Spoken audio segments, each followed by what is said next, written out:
স্বাগতম ক্রিকফ্রেন্ডসের নিয়মিত আয়োজন টোটাল ইম্প্যাক্ট। আমি সৈয়দ সামি আছি আপনাদের সঙ্গে। বাংলাদেশ প্রিমিয়ার লিগের এবার আসরটা শুরু হচ্ছে 26 ডিসেম্বর থেকে। এরই মধ্যে কিন্তু বিপিএল এর নিলাম শেষ হয়েছে। বিপিএল এর দলগুলো বিদেশি ক্রিকেটারদের সাইন করা নিয়ে আসলে একে অপরের সঙ্গে প্রতিদ্বন্দ্বিতায় মাঝে প্রতিদিনই বিভিন্ন ক্রিকেটারের নাম কিন্তু শোনা যাচ্ছে। আমরা বেশ কিছু সাইনিং নিয়ে আজকে কথা বলবো। আমার সঙ্গে আছে মোহাম্মদ সাদমান। সাদমান, স্বাগতম। ধন্যবাদ। রংপুর রাইডার্সের দলটা আসলে খুবই শক্তিশালী ছিল। মানে আপনি যদি বিপিএল এর অন্য আসরগুলোর কোথাও চিন্তা করেন, এবার আসলে তারা দ্বিগুণ শক্তিতে মনে হয় মাঠে নামতে চলেছে। আর কিরকম লাগছে তাদের? না, আমরা কিন্তু আসলে অকশনের পরেই বলছিলাম যে এই টিমটা কিন্তু ভালোই স্ট্রং হচ্ছে, যদিও তারা তখনও যে খুব বড় বড় বিদেশে নিয়েছে সেটা বলা যায়নি, কিন্তু পরে আমরা কিন্তু আগেই থেকে জানতাম যে কিছু প্লেয়ার রয়েছে যারা আসলে তাদের ব্যাগে রয়েছে এবং তারা অফিসিয়ালি আসলে জানায়নি। সেরকমই আসলে একদিন পর পর কিন্তু তারা রিভিল করছে। প্রথমে তারা পাকিস্তানের ফাহিম আশরাফকে নিয়ে আসলো, এরপরে কাইল মায়ার্স আছে, কিন্তু আরেকটা বড় নাম দিয়েছেন তারা, দাউদ মালান। তিনি কিন্তু রেগুলার বিপিএল খেলে থাকেন, ফরচুন বরিশালের হয়ে তিনি গতবার বিপিএল খেলেছেন। এবং রংপুর কিন্তু এবার অকশন থেকেও বড় বড় প্লেয়ার নিয়েছে। আপনি মানে দেশি প্লেয়ারের কথা যদি বলেন, আপনি লিটন দাস রয়েছেন, তারপর নাহিদ রানা রয়েছে, তাছাড়া তৌহিদ হৃদয় রয়েছেন, সব মিলে দারুণ একটা টিম। পরে দিয়ে কিন্তু মাহমুদুল্লাহ রিয়াদকেও তারা দলে নিয়েছে। সো এই যে একটা ব্যালেন্স টিম, একটা স্ট্রং টিম, আমরা কিন্তু বলছিলাম ডেস্কে বসে যে বরিশালের আসলে যেই প্লেয়ারগুলা এবার খেলতে পারছে না তারা অনেকেই কিন্তু আসলে রংপুরে হয়তো চলে আসছে। কারণ আপনি রংপুরকে কিন্তু আমরা গ্লোবালি চিনি, আসলে গ্লোবাল সুপার লিগ তারা চ্যাম্পিয়ন হয়েছে। এবং মানে একটা বিপিএল একটা ফ্র্যাঞ্চাইজি যদি কোনো একটা নাম থাকে সেটা কিন্তু রংপুর রাইডার্স। তারা কিন্তু প্রথম থেকেই ভালো। আমি যদি তাদের স্পেশালিটির কথা বলি, তারা প্লেয়ারদের পেমেন্ট সবার আগে ক্লিয়ার করে। তাদের সঙ্গে পেমেন্ট নিয়ে কোনো আসলে এই পর্যন্ত কোনো কমপ্লেন আসলে শোনা যায়নি। তাছাড়া ব্যাংক গ্যারেন্টির যে ব্যাপারটা আছে, তারা সবার আগে কিন্তু ব্যাংক গ্যারেন্টি টাকা জমা দিয়েছে। সো তাদের নিয়ে আসলে এরকম কোনো ডাউট নেই। বিদেশি দলগুলা, বিদেশি প্লেয়ারদের যখন আপনি অ্যাপ্রোচ করবেন, তখন রংপুর রাইডার্সের নামটা শুনলেই আসলে তারা যদি ফাঁকা সময় থাকে অবশ্যই বিপিএলে খেলতে আসবেন, এটা আসলে ধারণা করা যায়।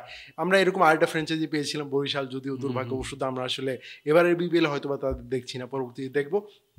রংপুর রাইডার্সের কিন্তু গ্লোবাল সুপার লিগে শিরোপা যে জিতেছিল, সেটার পিছনে কিন্তু বড় একটা হাত ছিল মিকি আর্থারের। তিনি আসলে কোচ হয়ে বিপিএলে আসবেন কিনা তা নিয়ে একটা শঙ্কা কিন্তু ছিল।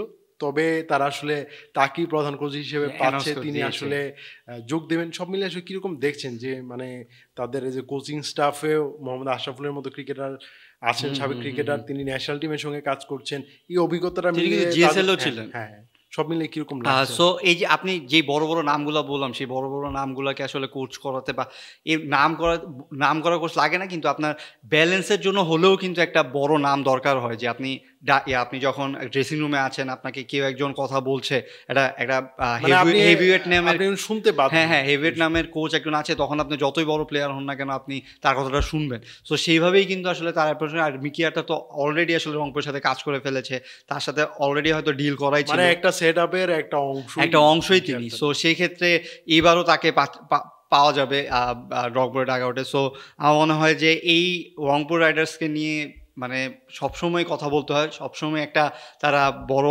ধামাকা নিয়ে আসে।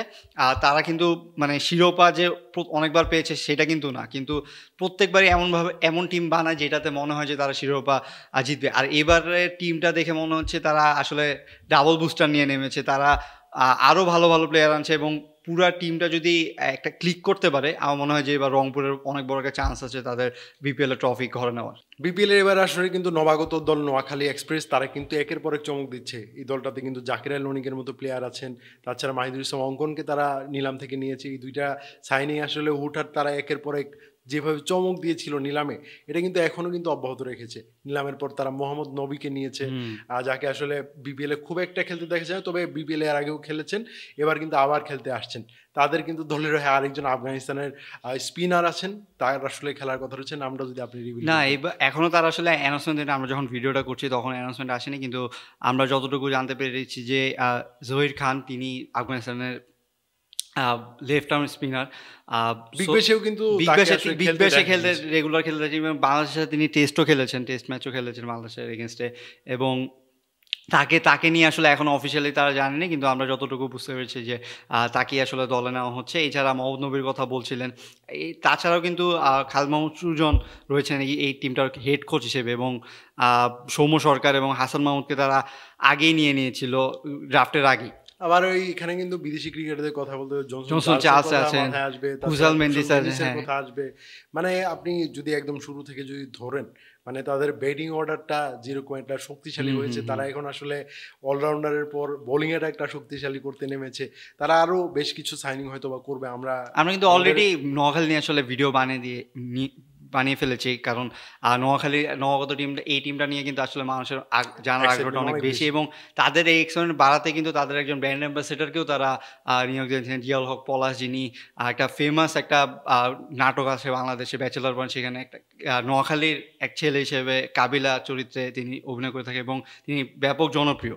সো তাকে নোয়াখালী যেভাবে আসলে ক্যাশ করেছে, এবং জিনিসটা কিন্তু তার খুবই মার্কেটিংয়ের জন্য খুবই ভালো, কারণ আপনি